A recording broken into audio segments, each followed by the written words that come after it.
¿Puede la evidencia científica ayudarte a ponerte en forma? Probablemente todos hemos escuchado qué es lo que se supone que tenemos que hacer para ponernos en forma, pero en la práctica ya no parece ser tan obvio. Aclaro que no estoy hablando de perder peso, sino de ganar fuerza. En este video vamos a hablar de por qué, en primer lugar, sería importante ganar musculatura y los 3 elementos para lograrlo. Hola, soy Cintia Reyes y en este canal exploramos evidencia científica que nos permite responder preguntas cotidianas relacionadas con nuestra salud y bienestar. Suscríbete. ¿Por qué debería preocuparnos ganar musculatura? Entiendo que para muchas personas la musculatura se considera un asunto meramente estético o vanidoso, pero ¿alguna vez te has puesto a pensar en el nivel de independencia que te gustaría conservar si llegas a la vejez? Como platicamos en este video, conforme avanza nuestra edad se pierde musculatura. Esto se acentúa a partir de los 50 años de edad. Esta pérdida de musculatura se asocia con un aumento en el riesgo de caídas y disminución de calidad de vida. Por otro lado, la pérdida de función muscular,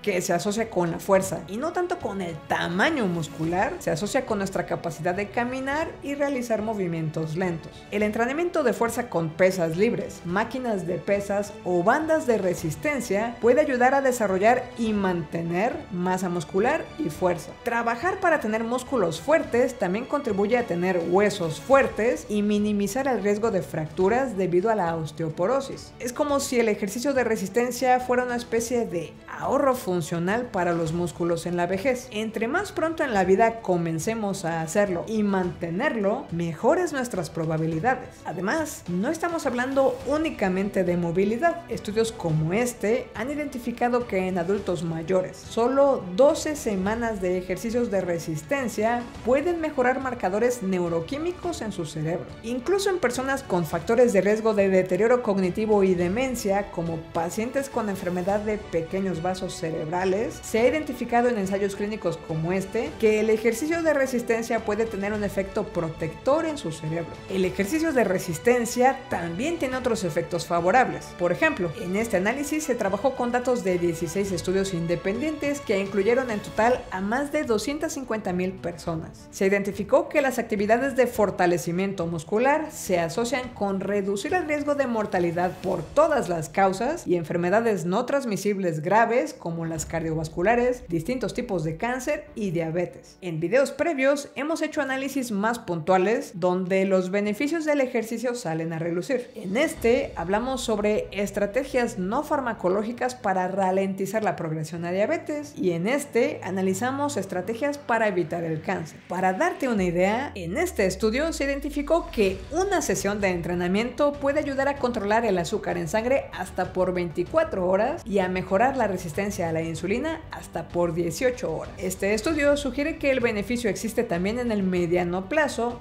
ya que la medición que se utilizó de criterio HbA1c permite analizar la efectividad del control de azúcar en los últimos 2 a 3 meses en tu cuerpo. Este de acá sugiere que el ejercicio de resistencia es útil también en el caso de diabetes gestacional. Finalmente, en este estudio en el que se trabajó con adultos mayores, se coincide en sugerir que el ejercicio de resistencia ayuda a controlar el azúcar en sangre. Pasemos ahora a entender los 3 puntos importantes para aumentar la musculatura. 1. Aumento progresivo de carga. En videos verticales te he compartido estudios que muestran la utilidad de hacer ejercicio aun si no dispones de mucho tiempo. En general, los estudios en esta área tienden a coincidir en 3 factores importantes: aumento de carga progresivo, constancia y hacer el esfuerzo cerca del punto de resistencia máxima. Recuerda que antes de ponerte a hacer ejercicio es muy importante que tu médico se asegure de que estás en condiciones adecuadas para ello. También es importante que te asesores con un profesional que pueda enseñarte a hacer las repeticiones de manera adecuada para evitar lesiones.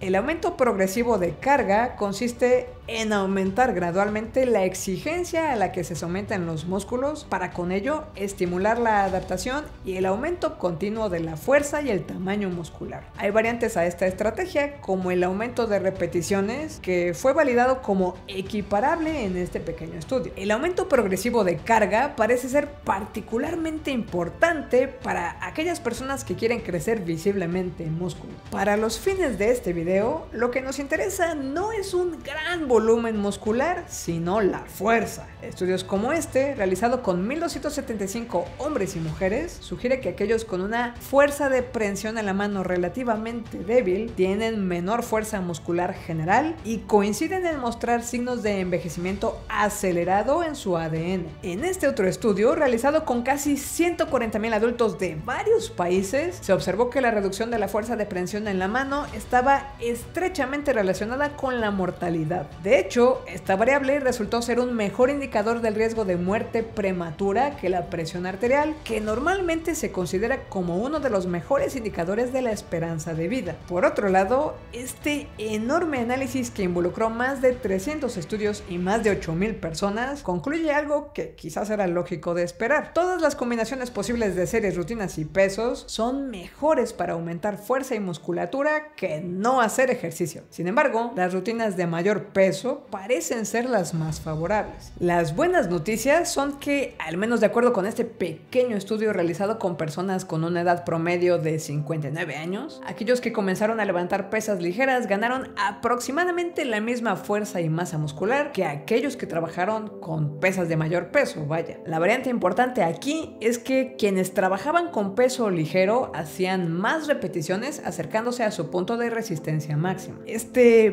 punto de resistencia máxima se describe en distintos estudios como esa sensación en la que al hacer la última repetición de la serie sientes que ya no podrías hacer una sola más. En general, lo que entiendo es que si puedes hacer más de 25 repeticiones en una serie, puedes aumentar el peso, y que para llegar a este punto de resistencia máxima o fatiga muscular, en cada ejercicio que hagas, deberías sentir un esfuerzo entre 7 u 8 en una escala del 1 al 10. La consistencia te permite conservar lo que has ganado en el entrenamiento. En este estudio, por ejemplo, se trabajó con adultos mayores y el objetivo era evaluar si era útil un entrenamiento que solo conservara ganancia de fuerza y tamaño muscular, trabajando un día a la semana después de un programa de resistencia progresiva que había durado 12 semanas. La respuesta fue que sí, una sola sesión permitía mantener las ganancias, pero la parte interesante del estudio es que en cuestión de 6 meses, el grupo que abandonó por completo los entrenamientos perdió alrededor de un 11% de su fuerza ganada y 5% del tamaño muscular. La constancia en el ejercicio no es opcional. Antes de seguir, déjame comentarte que este proyecto sobrevive gracias a tus donaciones. Si deseas apoyar la creación de contenido, puedes dar clic en el botón Unirme para contribuir mensualmente. En otras noticias, próximamente ofreceré cursos de comunicación de ciencia. Si quieres enterarte cuando esto suceda, en la descripción del video encontrarás un nuevo enlace para registrarte a una lista de distribución de correos donde voy a dar algunos avisos cuando esto suceda. Además, encuentras un enlace que te permite recibir el resumen mensual de nuevos contenidos. Y si aún no lo haces, suscríbete al canal.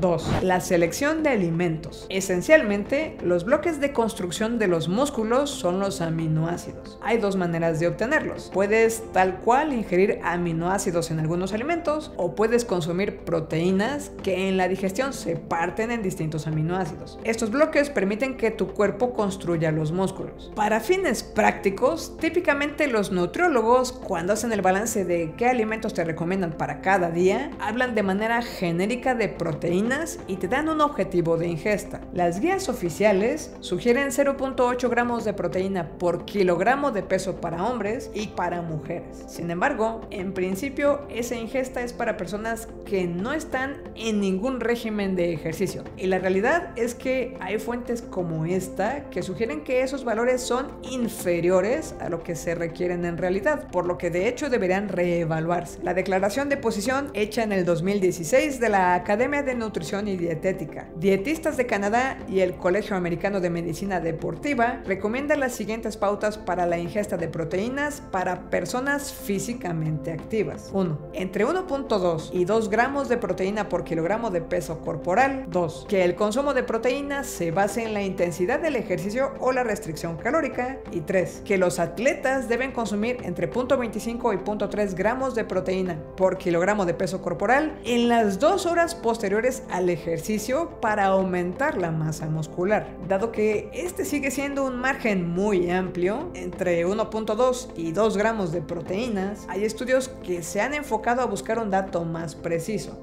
Por ejemplo, utilizó información de 69 estudios independientes, concluyendo que la cantidad más apropiada de ingesta de proteína para personas que realizan ejercicios de resistencia es de 1.5 gramos de proteína por kilogramo de peso. Los autores aclaran de paso que solo ingerir proteína sin hacer ejercicio no tiene un efecto en nuestro aumento de fuerza. Digo, por si acaso estabas pensando tomarte la malteada de proteínas y esperar a ver si hacía sola su magia, no funciona. Este otro artículo menciona que el límite de ingesta son 1.6 gramos de proteína por kilogramo de peso en personas de hasta 45 años de edad, y que por encima de esta edad el metabolismo comienza a cambiar. Ahora, imaginemos una persona que pese 60 kilogramos y que es alguien que sí hace ejercicio de resistencia, a quien su nutriólogo le recomienda una ingesta de 1.5 gramos por kilogramo de peso. Eso serían 90 gramos de proteína al día. Un huevo cocido grande aporta aproximadamente 6.3 gramos de proteína. 85 gramos de salmón aportan aproximadamente 21.8 gramos de proteína. 85 gramos de pavo aportan aproximadamente 24.7 gramos de proteína. 100 gramos de lenteja seca aportan aproximadamente 23.6 gramos de proteína. Lo que estoy intentando decir con estos datos es que la realidad es que cubrir 90 gramos de proteína